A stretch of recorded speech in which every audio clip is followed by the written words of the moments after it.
Hi guys, DigitalNest343 here, and today we are going to finally do the arcade machine, like overview kind of thing. So, without further ado, we'll just get right into this and start looking at the arcade.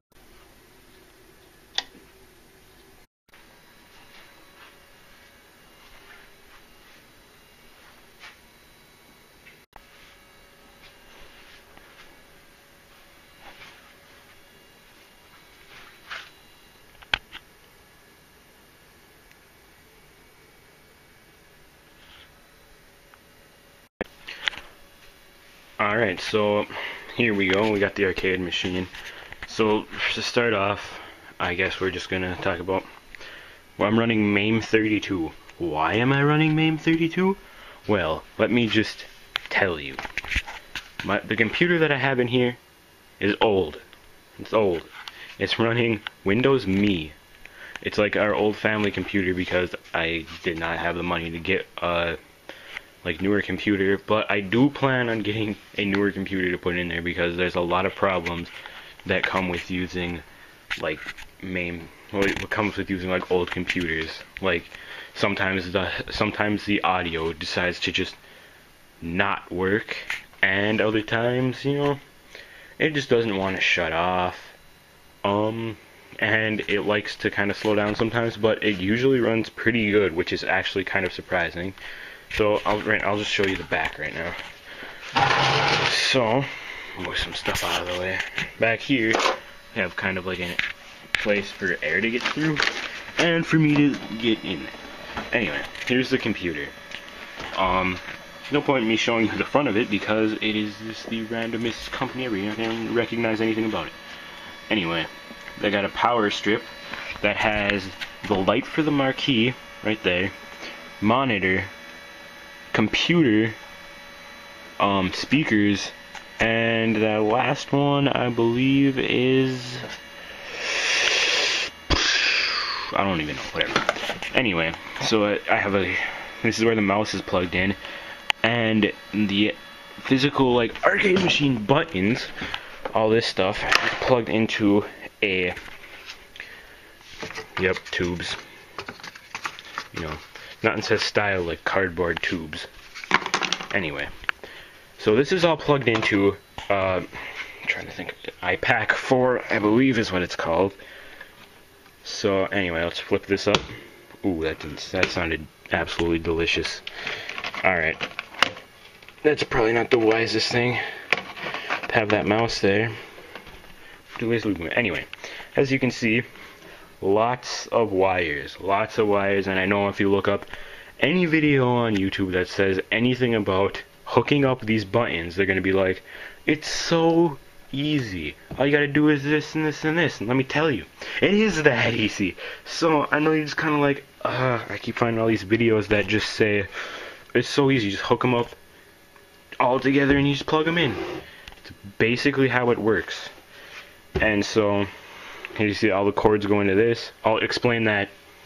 I'll explain how all this hooking up goes. No, I'm not just gonna tell you it's so easy and then just like leave you hanging. I'll tell you how like you basically plug it in. So like anyway, when you end up, all the cords go into like each one of these. You can't really see because I don't have my camera on macro mode. Where each one of these is plugged in, there's a label. It tells you what button you're controlling. So there's like a number. So like you can say, I got the iPAQ 4 because obviously I got 4 sets of arcade machine controls. So yeah, basically they all go in. It says like player 1, switch 1. That would be your first button. Player 2, switch 2, and it goes all the way up to like 7, I believe, on the thing. Well, I only have 6 buttons, so I only had to use the first 6.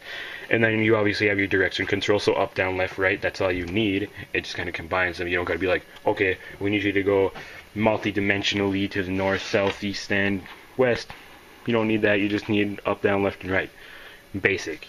Anyway, I have a keyboard plugged into here, which really is not needed anymore in case I have a problem, and haven't really had any problems with it, so it's just there for absolutely no reason. And then this part plugs into the computer as a keyboard. So basically what this iPack does, instead of having to go through all this complex wiring, you just plug them into here, you plug it in your computer, and it takes it as keyboard controls. Simple as that. It's worth the money. It saves you so much time. Unless you know what you're doing already, trust me, this will be a lot easier than trying to do anything else. And, yep, my keyboard does say The Final Frontier on the spacebar. Star Wars references. Star Wars. Nope, nope. Star Trek references. Excuse me. Anyway, so that is like the basic inside of this, and I will go through in another video and tell you basically a basic overview on how to hook this all up. So be watching out for that. So on to what's next. So as you can see, this obviously is not painted. I want to paint it black because it will go with the rest of this arcade machine. So, and I've had this just sitting here for like so long, so I have like no excuse why it's not painted yet. It's just not painted yet. So I will apologize for it not being painted. It's been 90% done for like 3 months.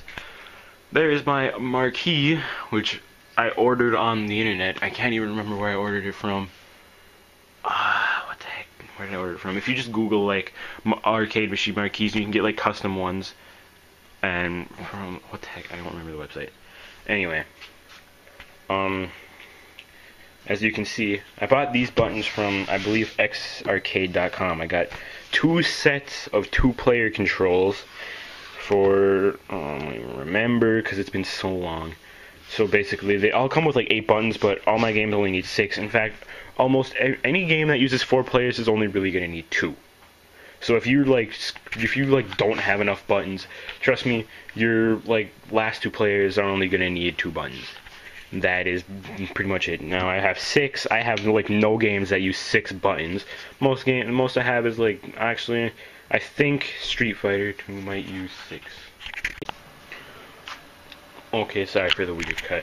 Since I bought 2 sets of 2-player controls, like 2 sets that each come with 2 sets. So I bought like, there's a package that comes with 2 sets of controls for 2 things, like 2 arcade sticks and buttons for them. So I bought 2 packs of that. So that is why my start buttons go 1 player, 2 player, 1 player, and 2 player. Obviously it's 1, 2, 3, 4, but I can't really do anything about it now. So basically, you just gotta go. Like, you just gotta go with it. It's not that hard to remember. So like, these are the coin buttons right next to all the start buttons.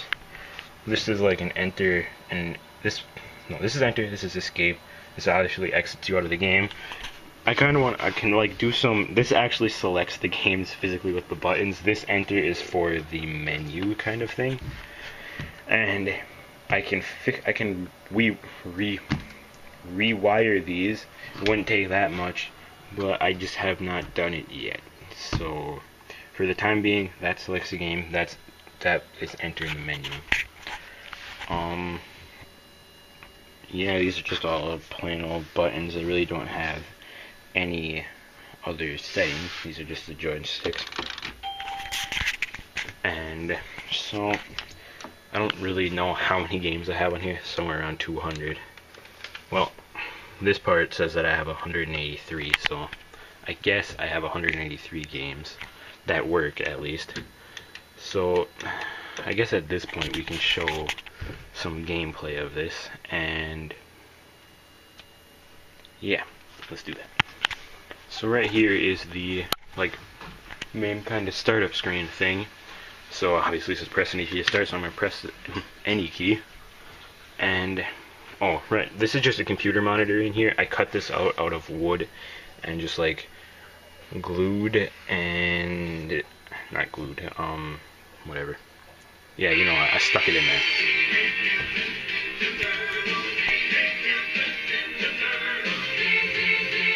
And that's the leg that I was talking about. Like every once in a while the thing just decides to like just kind of jump around, and other than that it runs really smoothly. That's really loud. So obviously we're playing Teenage Mutant Ninja Turtles right now. So I can just go ahead and press a coin button. I guess we're playing as Michelangelo.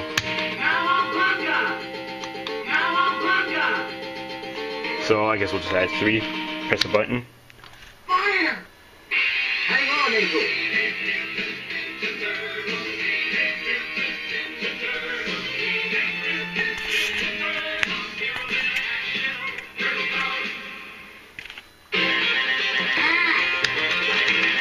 So yeah, it's kind of hard to play this game one-handed. And through the computer monitor, oh, see, there's more lag. Now, since I like just started up this computer, it's gonna want to do this a lot. So, you know, once it gets like running for a little while, it's not gonna do that as much. And if I get when I get a better computer in here, it definitely won't do that as much. So, yeah, don't just kind of like be like, wow, this sucks right now, but it'll get better. So, yeah, so like a lot of these 4-player games, like the reason I wanted to have this have 4 players, because why would you not want to utilize all the players? So like coins, I can put coins in for like every single character, and then you can have 4 players.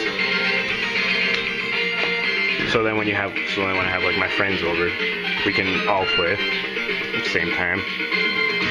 So yeah, that's cool. I guess, really, that is it. I think that's everything. Oh yeah, I was gonna say earlier. So like, I have a normal power strip in here, and it's hooked up to like a light switch over there, that light switch that I flicked on earlier, that switches on this entire power switch, so like everything turns on at once. I don't plan on having this in this exact spot for like all this time, so I'm obviously going to end up moving it. So I want to get one of those power strips that like when you plug one thing into a certain spot, and when you turn that on, it turns everything else on the power switch. So that will help a lot when I have it plugged in a different place. So I think that is everything, and make sure to look forward to that future video on wiring all these controls. So what the heck was I gonna say? Oh yeah, I do want to start coming out with videos like more often, so like I want to come up with like one about every week. So like I want to come up with one every week since it's summer and I have like done barely anything YouTube wise. So I want to come up with like one every week, and I won't be able to do it next week, so I want to do 2 this week. But from next week on, I want to start uploading like at least 1 video every week, just to kind of get on a roll. So I guess that's everything, and thanks for watching. Make sure to look forward to my future videos, and like subscribe, and thanks for watching. Bye.